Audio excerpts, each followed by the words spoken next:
सर्वेभ्यो नमो नमः साथियों। जिस प्रकार से हमने पिछली वीडियो में संस्कृत संभाषण की सरल तकनीक के बारे में जाना था, अब हम जानेंगे संधि के बारे में। साथियों, संधि हमारे लिए बहुत ही महत्वपूर्ण अंग बन जाती है संस्कृत संभाषण के लिए। जब हम लिखने में आए, हम समझे, ताकि हम शब्दों को तोड़ तोड़ के और उसको एक जगह करके किस प्रकार से वो उसकी संधि होती है, संधि विच्छेद होता है, इसके बारे में हम जानेंगे। संधि परिचय। जब दो समीपवर्ती वर्ण आपस में मिलते हैं तो कई बार इनमें परिवर्तन आ जाता है। दो समीपवर्ती वर्णों के मेल से होने वाले परिवर्तन को संधि कहते हैं। जैसे विद्या प्लस आलयः विद्यालयः। यहाँ आ तथा आ इन दो स्वरों के मेल से परिवर्तन हुआ, अतः यहाँ संधि हुई। सत प्लस जनः सज्जनः। यहाँ त और ज इन दो व्यंजनों के मेल से त के स्थान पर जा हो गया है, अतः यहाँ भी संधि हुई है। संधि वाले वर्णों को अलग अलग करने को संधि विच्छेद कहते हैं। जैसे विद्यालयः विद्या प्लस आलयः, सज्जनः सत् प्लस जनः सज्जनः, निर्बलः निः प्लस बलः निर्बलः। अब देखिए प्रमुख संधि। संधि के तीन भेद हैं: स्वर संधि, व्यंजन संधि और विसर्ग संधि। अब देखिए यण संधि, इको यणचि, यह एक सूत्र है, पाणिनीय सूत्र, जिसको कहता है इस संधि के अनुसार ई या ई को य, उ को व, समझ रहे हो? यानी ई या ई हो उसको या हो जाता है, उ या उ हो उसको वा हो जाता है, री को र हो जाता है तथा लृ को ला हो जाता है। यदि बाद में कोई स्वर वर्ण हो तो समान स्वर होने पर नहीं। जैसे कि प्रति प्लस एकः प्रत्येकः, अनु प्लस अयः अन्वयः, इति प्लस अत्र इति अत्र, मधु प्लस अरि मध्वरिः, यदि प्लस अपि यद्यपि, गुरु प्लस आज्ञा गुरुआज्ञा, भ्रातृ प्लस आ भ्रात्रा, भात हाँ भ्रात्रा। अब देखिए लृ प्लस आकृति ही लाकृति ही, पितृ प्लस ए पित्रे, है ना। अब देखिए अयादि संधि। एचो अयवायावः एक सूत्र है पाणिनीय, ये कहता है कि इस संधि के अनुसार ए को अय, ओ को अव, अय को आय, औ को आव हो जाता है। जैसे बाद में यदि कोई स्वर हो तो पदांत ए या ओ के बाद आ होगा तो उपर्युक्त परिवर्तन नहीं होगा। जैसे कि हरे प्लस ए हरये, भो प्लस अति भवति, है ना। जे प्लस अह जयः, पो प्लस अनः पवनः, शे प्लस अनम शयनम, भो प्लस अनम भवनम, ने प्लस अति नयति, गुरु प्लस ए गुरवे। अब ये कैसे संधि हो रही है? देखो, ना के साथ ए जुड़ा है और प्लस में उसके बाद में जब दूसरा वर्ण आ रहा है अति, अति में आदि में अ है तो ए और अ बनने पर य बना, है ना। जब बताते हैं ना कि आदि में अंतिम वर्ण जो होगा उसके आदि में अ होगा और उसके जो शुरुआत का जो प्रारंभ वर्ण जैसे कि ने है, ने में ई जुड़ा है, ए जुड़ा है तो एक ने नयति, है ना, इस प्रकार से बना है। अब देखिए गए प्लस अकः गायकः, पौ प्लस अकः पावकः, नय प्लस अकः नायकः, द्वौ प्लस एतौ द्वैतौ द्वावेतौ, हाँ द्वौ प्लस एतौ द्वावेतौ, ठीक। अब देखिए गुण संधि। आद गुणः, इस संधि के अनुसार अ या आ के बाद ई या ई हो तो दोनों को ए होगा। देखिए कैसे, ये भी बताएंगे। या अ प्लस आ के बाद उ या उ हो तो दोनों को ओ होगा। ठीक। फिर तीसरा नियम कहता है अ प्लस आ के बाद री या री हो तो दोनों का अर होगा। अब चौथा नियम कहता है अ प्लस आ के बाद ली हो तो दोनों को अल होगा। अब देखिए कैसे। गण प्लस ईशः गणेशः, महा प्लस उदयः महोदयः, रमा प्लस ईशः रमेशः, तथा प्लस इति तथेति, महा प्लस उत्सवः महोत्सवः, सूर्य प्लस उदयः सूर्योदयः, महर्षि। ये कैसे बना? अब देखो, महा प्लस ऋषि महर्षि, तव प्लस लिकारः तवल्लकारः, सप्त प्लस ऋषि सप्तऋषि, वर्षा प्लस ऋषि ऋतु वर्ष ऋतु। ठीक, इस प्रकार से बनता है। अब देखिए वृद्धि संधि, वृद्धि रेचि, यह सूत्र है वृद्धि का।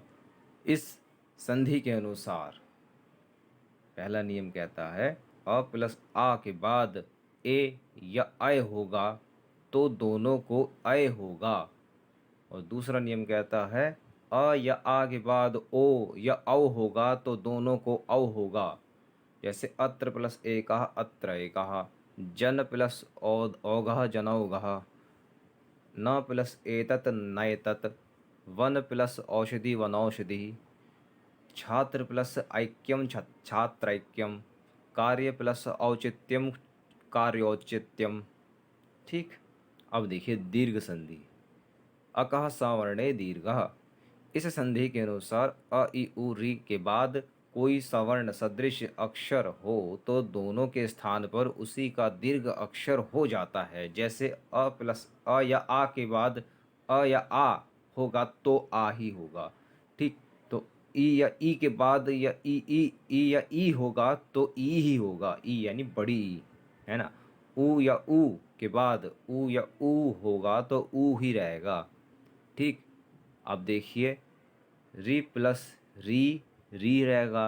अब देखिए उदाहरण, दया प्लस आनंदः दयानंदः, भानु प्लस उदयः भानुदयः, राम प्लस अयनम रामायणम राम प्लस अयनम रामायणम। ठीक। जैसे गुरु प्लस उपदेशः गुरुपदेशः गुरुपदेशः, है नी, बड़ा ऊ रहेगा राम है। फिर इसके बाद हरि प्लस ईशः हरीशः, लघु प्लस उर्मिः लघुर्मि। ठीक। सती प्लस ईशः सतीशः, होत्री प्लस ऋकारः होत्रीकारः। ठीक। अब देखिए पूर्व संधि, पूर्व रूप संधि कैसी होती है। एन पदांतादति, यानी इस संधि के अनुसार पद शब्द रूप या धातु रूप के अंतिम ए या ओ के बाद अ हो तो वह हट जाता है। अब देखिए कैसे। अपूर्व अक्षर के समान हुआ, इसके लिए अवग्रह चिन्ह अवग्रह चिन्ह जो ऐसा वाला चिन्ह होता है ना, लगा दिया जाता है। अब देखिए कैसे। हरे अव, बालको प्लस अयम बालकोयम बालकोयम, है ना। के प्लस अत्र के अत्र, सो प्लस अपि सोअपि, है ना।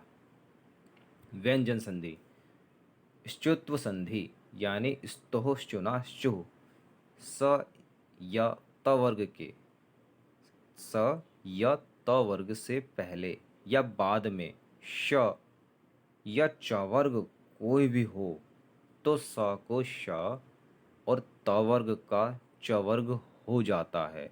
अर्थात त को च, श को छ, द को ज, ध को झ और न को ञ, यह हो जाता है। अब देखिए कैसे। कृष्णस्य कृष्णस्य च कृष्णश्च, ठीक है, कृष्णस्य प्लस च कृष्णश्च, सद प्लस जनः सज्जनः, रामस प्लस शेते रामश्येते, उद प्लस ज्वल उज्ज्वलः। ठीक। सत प्लस चित सच्चित, याच प्लस ना यांचा, है नी। अब देखिए अन्यत प्लस च अन्यच्च, सारंगिन प्लस जयः सारंगजयः सारंगिजयः। ठीक है। सारंग प्लस ज सारंगी जयः। ठीक। अब देखिए ष्टुत्व संधि। ष्टुत्व संधि, ष्टुना ष्टुः। ठीक। ये कहता है स या तवर्ग से पहले या बाद में श या टवर्ग कोई भी हो तो स को श और तवर्ग को टवर्ग हो जाता है। अर्थात स को श, त को ट, द को ड, न को ण। जैसे रामस प्लस ष्टः, रामस प्लस षष्ठः, रामषष्ठः। ठीक है। और दुष् प्लस तः, दुष्टः। उद प्लस डयते, उड्डयते। पुष प्लस तः, पुष्टः। यानी कृष प्लस नः, कृष्णः। इश प्लस तः, इष्टः। विष प्लस नुः, विष्णुः। ठीक है। अब देखिए जशत्व संधि। ये कहता है झलाम जसो अंते सूत्र। इस संधि के नियमानुसार वर्ग के 1, 2, 3, 4 अक्षर अर्थात पहले, दूसरे, तीसरे और चौथे वर्ण को उसी वर्ग का तीसरा वर्ण हो जाता है यदि वह पद यानी शब्द का अंतिम अक्षर हो तो। जैसे सत को सत प्लस आचरा, सदाचरा। उत प्लस आहरणम, उदाहरणम। अच प्लस अंतः, अजंतः। सुप प्लस अंतः, सुबंतः। अब जशत्व संधि का झलाम जस जशी यह भी सूत्र है। अब देखिए ये क्या कहता है, जशत्व संधि। पहले हमने कौन सी संधि देखी, ये भी जशत्व ही थी, ये जशत्व संधि होनी चाहिए थी, जसत्व हो गई, जशत्व ये है। झलाम जसो अंते पहला सूत्र, फिर दूसरा झलाम जस जसी, है ना। अब ये देखिए ये भी वही है। अब ये क्या कहता है, यानी जसत्व संधि का दूसरा पार्ट एक होता है जो झलाम जसोवंते के अनुसार हुआ, और दूसरा हुआ कि झलाम जस झसी, यानी इस संधि के नियमानुसार वर्ग के 1, 2, 3, 4 वर्ण पहले, दूसरे, तीसरे, चौथे वर्ण को अपने वर्ग का तीसरा वर्ण हो जाता है बाद में वर्ग के तीसरे, चौथे, तीसरा या चौथा वर्ण हो तो। यदि नियम पद के बीच में लगता है तो नियम 9 पद के अंत में लगता है। देखिए कैसे शुद्ध प्लस दी शुद्धि, है ना। शुद्ध प्लस दी शुद्धि, शुद्धि। ठीक है। अब देखिए दुग्ध प्लस धम, दुग्धम। बुध प्लस धी, बुद्धि। दध प्लस धः, दग्धः। युद्ध प्लस दः, युद्धः। शुभ प्लस दः, क्षुब्धः, है ना। अब देखिए चर्त्व संधि। खरी च सूत्र है। इस संधि के नियमानुसार वर्ग के 1, 2, 3, 4 वर्ण, ठीक है, को उसी वर्ग को प्रथम अक्षर हो जाता है। इस संधि के अनुसार देखिए क्या क्या हो जाता है। बाद में जो वर्ग के 1, 2, 3, 4 वर्ण को उसी वर्ग का प्रथम अक्षर हो जाता है। बाद में वर्ग के 1, 2, 3 वर्ण एवं श स स, श श श स हो कोई हो तो। देखिए कैसे उद प्लस साह, उत्साह। सत प्लस आकर, सत प्लस कारः, सत्कारः। सत तद प्लस परः, तत्परः। उद प्लस पन्नः, उत्पन्नः। ठीक है। अनुस्वार संधि। अब देखिए मोनुस्वारः ये सूत्र है। इस संधि के नियमानुसार पद यानी शब्द रूप या धातु रूप के अंतिम म को अनुस्वार हो जाता है। देखिए बाद में कोई व्यंजन हो तो बाद में कोई स्वर होगा तो नहीं होगा। अब देखिए कैसे चिरम प्लस जीव, चिरंजीव, है ना। अब भोजनम प्लस खाद, भोजनम खाद। सत्यम प्लस वद, सत्यम वद। पुस्तकम प्लस पठ, पुस्तकम पठ। कार्यम प्लस कुरु, कार्यम कुरु। गुरुम प्लस नमति, गुरुम नमति। ठीक है। अब विसर्ग संधि देखिए। विसर्ग विसर्जनीय विसर्जनस्य सह। ठीक है। खर वसानी विसर्जनस्य, इस प्रकार से एक सूत्र भी है। ठीक। इस संधि के नियमानुसार विसर्ग संधि के बाद वर्ग के 1, 2, 3 वर्ण एवं शश स कोई हो तो विसर्ग के स हो जाता है। देखिए कैसे विसर्ग को स कैसे हो जाता है, श या च वर्ग बाद में कोई हो तो संधि नियम 7 से स को श हो जाएगा। अब देखिए कैसे कः प्लस चित कश्चित्, ठीक है। पशु प्लस चरति पशुश्चरति। रामः प्लस तिष्ठति रामस्तिष्ठति रामस्तिष्ठति, ठीक है। पुत्रः प्लस च पुत्रश्च, ठीक। हरिः प्लस तार्ति हरिस्तरति। हरिः प्लस शेते हरिष्येते। इस प्रकार से अब देखिए रुत्व संधि। स सजुषो रु, स सजुषो रु यानी ऋतु संधि। इस संधि के अनुसार नियम अनुसार शब्द के अंतिम स को रू का र हो जाता, रू को रा बसता है, ठीक है, रू में हो जाता है। अब देखिए सूचना प्रथमा के एक वचन में इसी र का विसर्ग रहता है। देखिए कैसे, गुरु प्लस अवदत्त गुरु अवदत्त, ठीक है। गुरुर्वदत्, ठीक है। गुरु प्लस अवदत् गुरुर्वदत्। हरेः प्लस एव हरिरेव। मुनिः प्लस अस्ति मुनिरस्ति। भानोः प्लस अयम भानुरयम। मातुः प्लस इच्छा मातुरिच्छा, है नहीं। वधुः प्लस इयम वधुरियम वधुरियम, ठीक, वधुरियम। अब देखिए उत्व संधि। अतो रोर पुलुताद अपुलुते, ये सूत्र है। अह को ओ हो जाता है, बाद में अ हो तो बाद के अ को पूर्व रूप होने से अवग्रह हो जाता है, अर्थात अ को ओ हो जाता है, ओ आ हो जाता है, ठीक है। को अवग्रह चिन्ह लगा कहते हैं, ठीक। अब देखिए इसका उच्चारण नहीं होता है अवग्रह का। अब देखिए रामः प्लस अपि रामो अपि। कृष्णः प्लस अवदत् कृष्णो अवदत्, ठीक। सह प्लस अयम सोऽयम्। अन्यतः प्लस अपि अन्यतो अपि, ठीक है। सह प्लस अपठत सोपठत। जनः प्लस अयम जनोयम, ठीक है, जनोयम। इसी प्रकार से अब है हशिच सूत्र। देखिए क्या कहता है हशिच। इस संधि के अनुसार अह को ओ हो जाता है, बाद में वर्ग के 3, 4, 5 तृतीय चतुर्थ पंचम वर्ण ह य व र ल कोई भी हो तो जैसे कि बालः प्लस गच्छति बालो गच्छति। देवः प्लस हस्ति देवो हस्ति। पुत्रः प्लस लिखति पुत्रो लिखति। नृपः प्लस मोदते नृपो मोदते। नृपः प्लस जयति नृपो जयति। रामः प्लस वन्द्यः रामो वन्द्यः। अब देखिए यत्व संधि। भो भगो, देखिए क्या कहते हैं, भो भगो अघो अपूर्वस्य यो अस्ति, ठीक।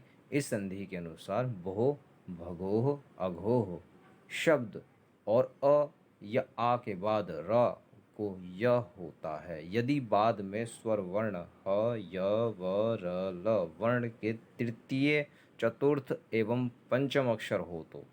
अब देखिए भोः प्लस देवाः भो देवाः। नराः प्लस गच्छन्ति नरा गच्छन्ति। देवाः प्लस नम्याः देवा नम्याः। देवाः प्लस इह देवा इह।